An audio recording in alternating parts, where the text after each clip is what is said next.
The video call connected at exactly 6:47 p.m. on a Tuesday evening. My mother's face filled the screen, her expression already set in that particular way that meant she'd made a decision and expected compliance. "We need to discuss Thanksgiving arrangements," she announced without preamble. I was in my home office, still in my work clothes minus the blazer. My 7-year-old daughter, Maya, was doing homework at the kitchen table visible behind me. "Okay, what's the plan this year? Your father and I are hosting at the house as usual. 25 guests confirmed." Mom adjusted her reading glasses. "But here's the thing, we're having some very important people this year. The Hendersons are coming. You know, Thomas Henderson from Henderson Capital? And the Montgomerys. Patricia Montgomery sits on 3 Fortune 500 boards." "That sounds nice," I said neutrally, already sensing where this was heading. Mom leaned closer to her camera. "So we need everything to be absolutely perfect. Sophisticated. You understand what I'm saying?" "Not really." She sighed with exaggerated patience. "Leave your daughter home. Rich people are coming to Thanksgiving. We can't have a child running around making noise and disrupting conversations about business and investments. These connections are crucial for your brother's career." I felt my jaw tighten but kept my voice level. "You want me to leave Maya at home on Thanksgiving?"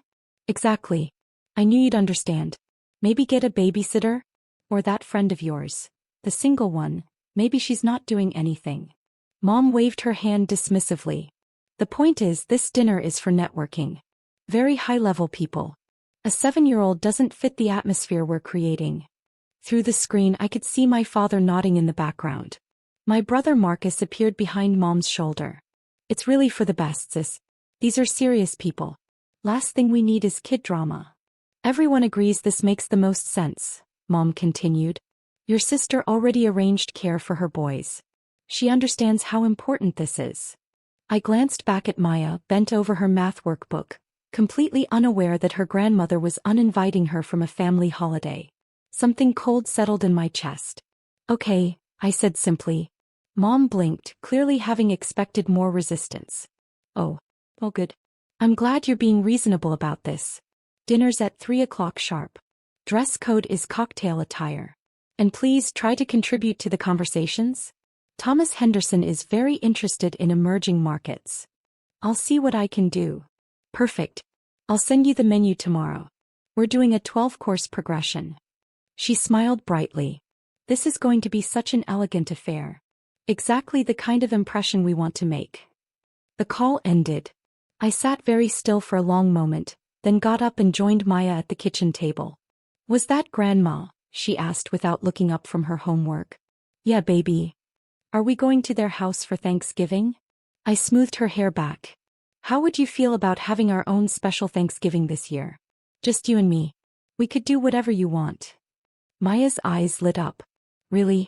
Could we have pizza instead of turkey?" "Absolutely. And watch movies all day? Every single one you want." She hugged me tight. "That sounds better than Grandma's boring dinners anyway." I kissed the top of her head, thinking about exactly how boring my mother was about to find her elegant affair. The next 3 weeks passed normally. Mom sent daily updates about the menu, the flower arrangements, the imported wines. My brother Marcus called twice to thank me for being cool about the kid thing, and to practice his talking points about cryptocurrency investments. My sister Jennifer sent a text. "Mom's vision, not mine, but you get it." I responded to everything politely. Confirmed my attendance. Asked if I should bring wine. Mentioned I was looking forward to meeting the Hendersons and Montgomerys. What I didn't mention was the other thing happening that week. My company's publicity team had been planning the announcement for 6 months. The timing was carefully calculated. The day before Thanksgiving, when the news cycle was slow and business features would get maximum attention. My head of communications, David, had argued for waiting until January, but I'd insisted on November. "The markets are going to react," he'd warned during our final strategy session. "That's fine," I'd told him. "Let them react." On Wednesday morning at 9 a.m. Eastern, the press release went live across every major business wire. By 9:30 it was trending on social media. By 10 o'clock, 3 major networks had picked it up for their business segments. I was in my office when David called. "You're not going to believe this. Forbes just moved you up to number 47 on their real-time billionaires list. The stock jump from the announcement added another $800 million to your valuation. Sounds about right. The Wall Street Journal wants an exclusive interview. So do Bloomberg, CNBC, and about 15 others. Schedule them for next week. Your phone's about to explode. He wasn't wrong. By 10:30, I'd received texts from business school classmates I hadn't spoken to in years, former colleagues, industry contacts, and several venture capitalists who'd turned down the opportunity to invest in my company 7 years ago, when it was just an idea and a pitch deck. What I didn't receive, interestingly, was any communication from my family.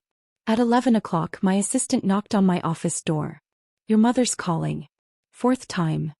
"I'm in meetings all day." That's what I told her. She said it's urgent.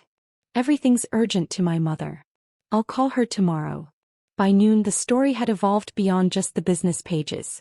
The human interest angle had taken hold. Single mother builds tech empire while raising daughter alone, stays completely anonymous for 7 years, reveals identity only after the company's successful IPO, values it at $12 billion. Several outlets had found my college graduation photo. Someone dug up an interview I'd done for a Women in Technology blog 5 years ago, where I'd talked about balancing motherhood and entrepreneurship without revealing my company name. My phone showed 63 missed calls from various family members. By 2 p.m. text messages flooded in. "Marcus, is this real? Call me immediately." "Jennifer, why didn't you tell us?" "Mom is losing her mind." "Dad, we need to talk about this. Very concerning that you kept this from the family." "Mom." 17 missed calls. No messages. Just calls. I silenced my phone and took Maya to her favorite ice cream place after school. We got triple scoops and walked through the park. She told me about her friend's new puppy and asked if we could volunteer at the animal shelter over Thanksgiving break. "Absolutely," I said. "We'll look up their schedule tonight." "You're the best mom ever," she said, chocolate ice cream on her nose. My phone was still exploding when we got home. I left it in my bag and made dinner while Maya did her reading homework. We watched a documentary about penguins. I tucked her in at 8:30 and read 3 chapters of her current favorite book. Only then did I check my phone. 91 missed calls. 147 text messages. 32 voicemails. My mother had apparently discovered social media because there were also Instagram DMs, Facebook messages, and even a LinkedIn connection request from my brother. I listened to exactly 1 voicemail, the most recent one from my mother. "I don't know what kind of game you think you're playing, but this is humiliating. Absolutely humiliating. Everyone is calling me and I had no idea my own daughter was running some billion-dollar company. Thomas Henderson sent me an article asking if I was proud." "Proud? I didn't even know. How dare you embarrass this family like this? Call me back immediately.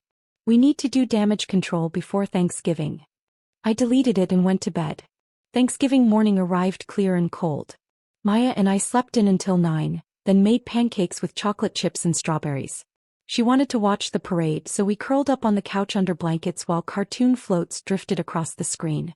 At 10 a.m. my doorbell rang. Through the security camera I could see my mother, father, Marcus, and Jennifer all crowded on my front porch. Mom was holding what appeared to be a flower arrangement. Dad had a bottle of wine. They looked nervous. I cracked the door open without removing the chain. "Can I help you?" "Sweetheart," Mom started, her voice sugary sweet in a way I'd never heard before. "We came to apologize and see if maybe you and Maya would like to come to Thanksgiving after all. We'd love to have you both." I thought rich people were coming. Wouldn't Maya disrupt the sophisticated atmosphere? Mom's smile flickered. "I may have been hasty about that.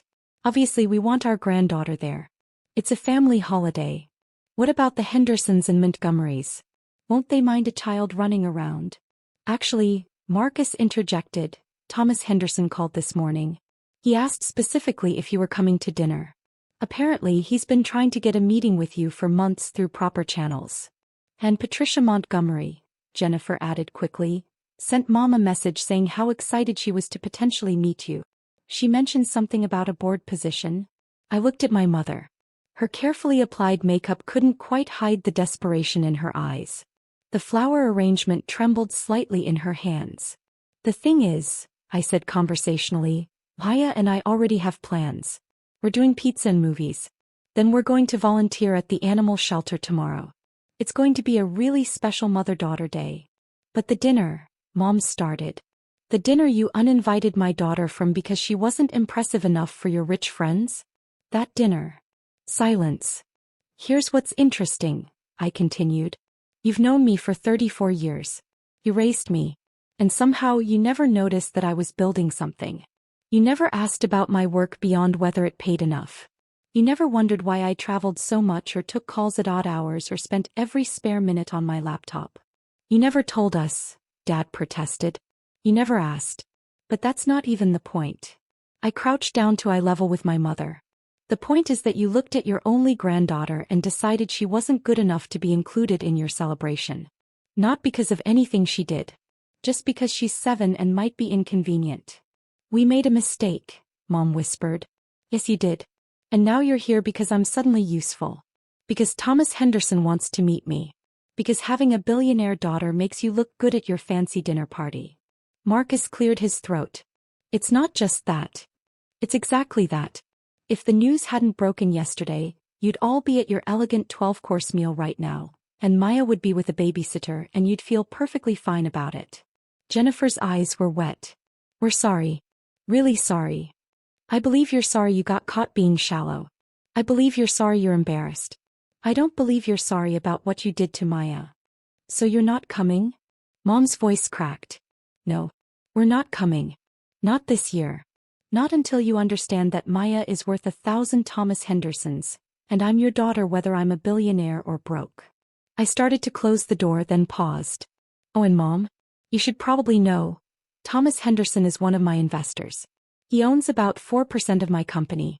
So when you seat him at dinner tonight and he asks where I am, you can tell him exactly what you told me, that my daughter wasn't sophisticated enough for your party. I closed the door and locked it. Through the window I watched them stand there for a long moment. Mom was crying. Dad had his arm around her shoulders. Marcus and Jennifer looked shell-shocked. Eventually they turned and walked back to their car. Maya appeared in the hallway, still in her pajamas. Who was that? Nobody important, baby. Ready for pizza? Her face lit up. Can we get the one with 4 different cheeses? We can get whatever you want. Later that evening, after the pizza and the movies and the ice cream sundaes, after Maya had fallen asleep on the couch with her head in my lap, I finally opened my laptop.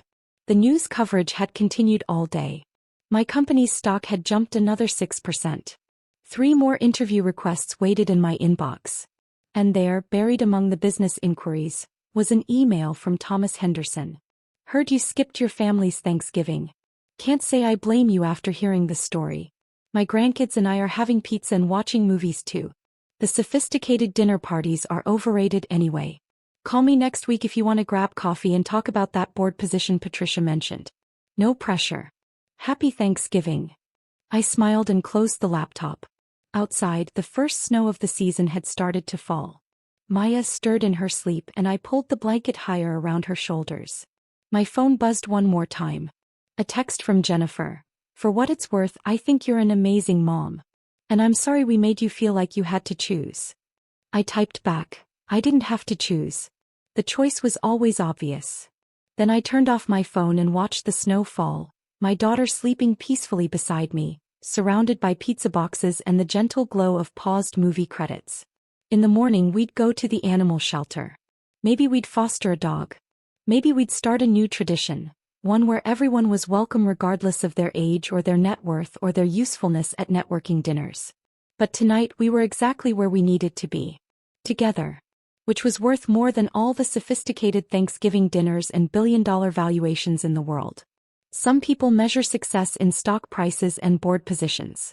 I measured mine in chocolate chip pancakes and ice cream sundaes and the weight of my daughter's head on my lap as snow fell outside our window. And by that measure I was the richest person I knew.